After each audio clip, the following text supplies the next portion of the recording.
네, 오늘도 두 분의 전문가와 함께 주요 사건 사고 소식 짚어보겠습니다. 이웅혁 건국대 경찰학과 교수, 강신업 변호사와 얘기해 보겠습니다. 안녕하십니까? 네, 안녕하십니까? 자, 드루킹 댓글 조작 사건과 관련해서 허익범 특검팀이 오늘 오후에 지난 60일간의 수사 최종 결과를 마무리하고 발표합니다. 지난주 토요일이었죠. 25일에 일단 수사가 마무리가 됐어요. 네, 마무리가 됐고 24일 날 이제 일괄 기소를 했습니다. 네. 그리고 오늘은 전체 수사 과정이라든가 이거에 대해서 이제 발표를 하겠다는 것이죠. 네. 특검이 60일 동안에 어쨌든 어려운 상황에서도 출범을 해가지고 나름대로는 뭐 성과를 냈다는 평도 있긴 합니다. 하지만 결과적으로는 또 미흡했다는 평도 있고요. 네. 여기에 대해서 허익범 특검이 오늘 이제 직접 발표를 한다고 그러죠.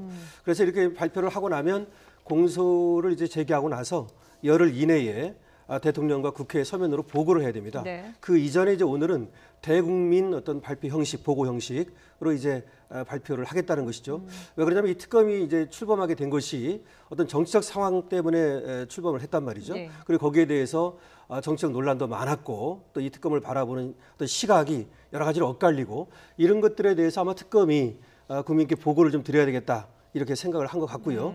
그래서 오늘 수사 상황이라든지 네. 내지는 공직선거법 그리고 이제 업무방해 혐의 이런 것들도 정치자금법이 잠깐 논란이 됐었죠. 네. 이런 것들에 대해서도 전반적인 의견을 보고 형식으로 발표할 것으로 예. 보입니다. 구체적인 기소 내용을 먼저 좀 정리를 해볼까요? 네, 그렇습니다. 뭐 12명을 재판에 넘겼는데 네네. 가장 핵심적인 것은 그 댓글 작업을 이제 함께한 이제 공범의 그 혐의와 더불어서 이제 그 드루킹 일당의 업무 방해 혐의입니다. 예. 바꿔 얘기하면 이제 그 댓글 작업이라고 하는 것이 첫 번째 내용이고요. 네네. 그 두 번째는 이제 이 불법 정치 자금을 노회찬 의원에게 도모 변호사, 윤모 변호사가 전달했다고 하는 예. 이 내용도 같이 이제 들어가 있고요.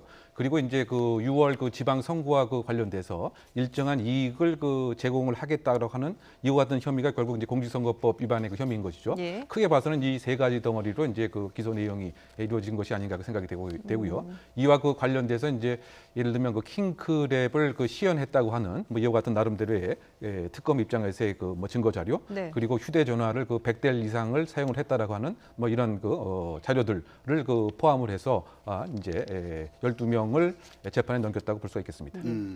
지금 혐의 내용을 저희가 얘기해 본 부분은 드루킹 일당과 관련된 부분인데 그렇습니다. 그렇다면 김경수 경남지사는 이번에 어떤 혐의로 재판에 넘겨진 건가요? 첫 번째는 드루킹과의 공모 혐의입니다. 이것이 이제 7만 5천 개의 기사에 대해서 말이죠. 약 110만 개의 이제 댓글이 있었는데 네. 그 댓글에 이제 호감, 비호감, 킹크랩으로 조작한다고 하지 않습니까? 이게 이제 한 8천만 건 정도 된다는 것인데요. 드루킹이 말이죠. 이것이 한 13개월에서 15개월에 걸쳐서 그래서 이것을 이제 기소를 했는데 김경수 지사는 이거에 대한 공모 혐의입니다. 첫 번째가. 그래서 물론 이제 공모 혐의에 대해서 이번에 이제 구속영장을 청구했습니다만은 거기서는 이제 기각이 되지 않았습니까? 예. 그래서 이걸 두고 이제 다투는 것입니다. 하지만 특검 측에서는 이 공모를 했다고 그래가지고 이와 같이 업무 방해 혐의로 이렇게 기소를 한 것이고요. 또 하나는 6.13 지방선거를 앞두고 그 전부터 말이죠. 이 6.13 지방선거를 좀 도와다오. 이걸 도와주면 오사카 총영사도 얘기가 나왔었고 센다이 총영사 이런 어떤 공직을 주겠다라고 하는 예. 그런 제안이 있었다는 것입니다. 근데 제안만 해도 이제 죄가 되거든요. 그래서 이것이 이제 공직선거법 위반이라고 하는 것입니다. 이거에 대해서 기소를 한 것이죠. 그러니까 이제 하나는 드루킹 일당과의 공모를 통해서 업무 방해를 했다는 것이고, 하나는 드루킹 일당에게 선거를 도와달라고 하면서 예. 어떤 이익을 주겠다, 공직이라든지 이런 것들을 제안했다는 이 두 가지가 되겠습니다. 예. 지금 말씀하신 이런 부분들이 앞으로 재판에서도 상당히 이 공방이 오고 가고 쟁점이 될 것 같은데요. 특검으로서는 어떤 입장을 취하게 될까요? 지금 이제 이른바 스모킹 건은 없는 것으로 지금 볼 수밖에 없는 상황인 것 같은데요. 그러다 보니까 결국은 이제 구술 증거에 의한 신빙성 확보를 어떻게 재판관의 심증 형성을 하느냐 여기에 달려 있지 않는가 생각이 됩니다. 예. 물론 이제 그 과정에서 예를 들면 이제 증인들이 다수 이제 출석을 해야 될 것 같고요. 또 어떤 면에서 본다면 김경수 지사와 또 드루킹이 함께 재판정에 나타나는 모습이 있겠죠. 그럼 서로 간에 논박이 분명히 있을 것 같습니다. 네. 그를 통해서 재판관의 심증 형성이 어떻게 되는 것이냐. 그러다 본다면 이제 특검의 입장에서 여러 가지 지금까지 조사됐던 모순되는 혹시 있다고 한다면 그런 증거를 제시한다든가 그와 같은 이제 증인 신문을 한다든가 그렇게 될 수밖에 없는 상황이 아닌가 생각됩니다. 예를 들면 그 드럼나무 그 사무소에 딱 갔다라고 하는 CCTV 영상이 뭐 있다든가 네. 또는 다른 녹취된 증거가 있다든가 이와 같은 스모킹 건이 현재 없는 상태입니다. 그러면 이제 구술 증거에 의존을 할 수밖에 없는 것인데 이것은 누구 말을 더 믿을 만한 것인가? 이와 같은 것에 있어서 지금까지 양측의 대질신문에서 있었던 혹시 논리의 그 모순이라든가 이런 것을 이제 부각하는 식의 뭐 증거 또는 증인신문 이것이 특검의 그 전략이 되지 않을까 생각해 봅니다. 예. 지금 드루킹의 진술에 많이 의존하는 부분에 대해서 말씀해 주셨는데 네. 실제로 그런 지적이 있어 왔습니다. 조사 과정에서요. 맞습니다. 예. 근데 드루킹 측의 진술이 좀 번복된 부분이 있다 해서 또 논란이 되지 않았습니까? 그렇습니다. 드루킹의 어떤 그 진술에 굉장히 의존을 한 측면이 많고요. 그리고 사실은 또 무언가 감춰놓았던 무언가 있을 것이라고 하는 그런 얘기가 계속 있어 왔는데 네. 끝까지 결국 그런 것들이 드러나지 않았죠. 근데 이제 드루킹이 처음에는 굉장히 수사에 협조했다고 특검에 말이죠.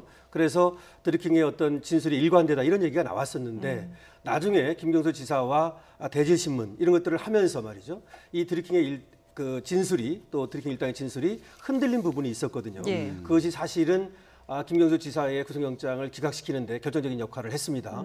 그래서 이번에도 그것이 이제 문제가 되는데요. 아무래도 지금 같은 재판부에서 병합을 해서 심리를 할 것으로 보여지거든요. 네. 드루킹은 먼저 기소가 돼서 재판을 하고 있었습니다. 근데 여기 이제 형사 합의 32부인데요. 여기에 이제 김경수 지사의 이 사건을 여기 이제 병합을 할 가능성이 많거든요. 예. 그렇게 되면은 하나의 재판으로 이제 모두 재판을 하게 됩니다. 이랬을 때 왜 그러냐면 이제 하나로 하지 않으면 두 개로 나눠서 이렇게 분리 심리를 하게 되면 증인들이 따로따로 나와야 된다든지 시간이 많이 걸린다든지 이런 측면이 있어요. 예. 또 김경수 지사는 현직 지사이기 때문에 그렇죠. 집중 심리를 통해서 심리를 빨리 할 수밖에 없거든요. 예. 이렇게 되면 하나의 재판에서 이제 병합을 총체적으로 해서 증인을 부르고 그 다음에 김경수 지사라든지 그 다음에 드루킹 일당이라든지 그렇게 했던 신문을 해보면 증인 신문도 나오고 말이죠. 그러면 이제 누구의 말이 맞는지 어디가 좀 엇갈리는지 이런 것들이 예. 드러날 것이고 그것이 이제 재판부가 유죄의 심증을 할 수 있느냐 무죄의 심증을 할 수 있느냐 이걸 이제 갈리게 됩니다. 네네. 그런데 심증이라고 하는 것은 말이죠. 꼭 반드시 물적 증거라 해서 증명력이 우월하고 또 인적 증거라 해서 진술이라 해서 증명이 떨어지는 것은 아닙니다. 어떤 것이든지 말이죠. 거기에서 확실하게 진술에 의해서라도 그런 사정이 있었고 유죄가 입증된다 한다면 충분히 유죄가 될 수 있는 것이거든요. 그래서 아무래도 이와 같이 하나의 재판을 통해서 증인들과 피고인들 이 신문을 통하면 실제 진실이 예. 상당 부분 밝혀질 것으로 이렇게 예측해 볼 수는 예. 있습니다. 앞으로 이 재판이 뭐 일주일에 한 번 이상 열린다고 하는데 그러면 그동안에 이제 지금부터는 도정 활동에 좀 전념하고 싶다라고 했던 김경수 지사가 일주일에 한 번씩은 서울 서초동으로 와야 되는 겁니까? 일주일에 한 번은 무조건 와야 될 것 같고요. 네. 사실은 집중 심리를 통해서 빨리 끝내려면 2달 정도, 10달 정도에 끝내려면 예. 일주일에 3번 정도는 해야 됩니다. 근데 그렇게 할지 어떻게 할지는 모르겠는데요. 예. 다만 지금 현직 도지사기 때문에 일주일에 한 번도 물론 이제 사실은 거기서 올라와 가지고 그것도 어려운데 예. 3번 정도까지는 어떨지 모르겠습니다. 다만 김경수 지사 측에서 빨리 끝내는 것이 좋다. 그래서 집중적으로 심리를 해주길 바란다. 그러면 아마 일주일에 3번 정도를 해서라도 네. 빨리 끝낼 겁니다. 근데 원래 이제 이 재판이 지금 뭐 드루킹 일당이 서울중앙지법에 지금 기소가 됐을 뿐만 아니라 네. 이 특검법에 의하면 서울중앙지법에서 하도록 돼 있습니다. 1심을 말이죠. 예. 그리고 1심은 이제 3개월, 2심은 2개월, 3심은 2개월 이렇게 정해놨거든요. 네네. 그래서 서울중앙지법에서 할 수밖에 없는 그런 상황이죠. 예. 그러면 지금 특검 입장에서 특검이 얘기하고 있는 김경수 지사의 혐의를 뭐 밝히기 위해서 필요한 증거가 있다면 뭐가 있을까요? 그러니까 지금 그것이 벌써 있었다고 한다면은 구속영장도 구체적으로 적시가 돼서 그 발부가 되었을 텐데 그 딱 떨어지는 뭐 스모킹 건 자체는 현재 없는 것이 아니냐. 그렇다고 본다면은 결국 이제 뭐 증인에 대한 그 진술 증거를 무엇인가 구체적으로 또는 논리에 대한 모순을 반박하는 그와 같은 이제 그 증인 신문 방법 이것 이외에는 뭐 지금 달리 없는 것은 아닌가. 예. 그런 측면에서 그 봤을 때는 지금 우리가 이야기를 나눈 것처럼 그 심증 형성으로 갈 수밖에 없다. 뭐 이렇게 봐야 될 것 같고요. 그리고 이제 예를 들면은 다른 킹크랩과 이제 관련된 그 로고 기록에 있어서 사실은 설득을 한번 재판관을 다시 한번 해볼 필요가 있지 않는가 이런 생각이 드는 거죠.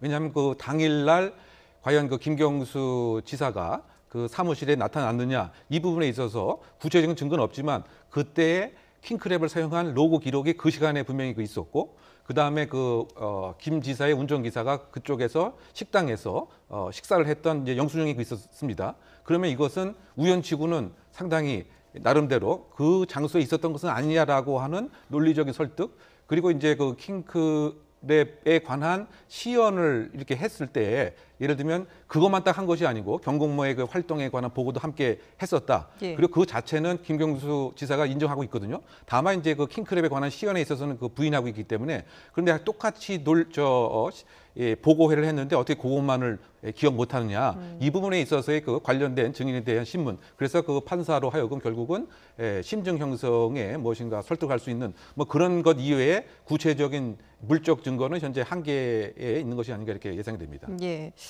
자, 특검이 이제 60일 동안의 그 수사 과정을 오늘 마지막으로 이제 발표를 하게 되는데 사실 그동안에 지적도 많았고 여러 가지 그렇습니다. 말들이 많지 않았습니까? 앞으로 특검은 어떤 활동을 하게 되죠? 일단 최소한의 인력만 남겨놓게 되는 거죠? 그렇죠. 최소한의 인력만 남아서 이제 공소 유지 활동을 하게 됩니다. 네네. 공소 유지라고 그럽니다. 그래서 검찰하고 이제 뭐 불꽃 튀는 공방을 이제 벌여야 되는데요. 네. 아까 말씀드린 대로 오늘 이제 대국민 결과 발표를 하게 되면 예. 공소를 제기한 날로부터 10일 이내에 대통령과 국회에 서면으로 보고를 합니다. 그 보고하고 나서 이제 1심이 끝날 때까지도 해야 되고, 만약 2심 간다면 이 공소 유지 활동을 계속 해야 됩니다. 그래서 재판이 끝날 때까지 최소 인력이 남아서 공소 유지 활동을 하게 될 겁니다. 허위범 예. 특검도 거기에 포함이 예, 되는 허위범 거죠? 특검은 뭐 특검이기 당연히, 때문에 예, 당연히 포함이 당연히 되는 남아 있게 됩니다. 예.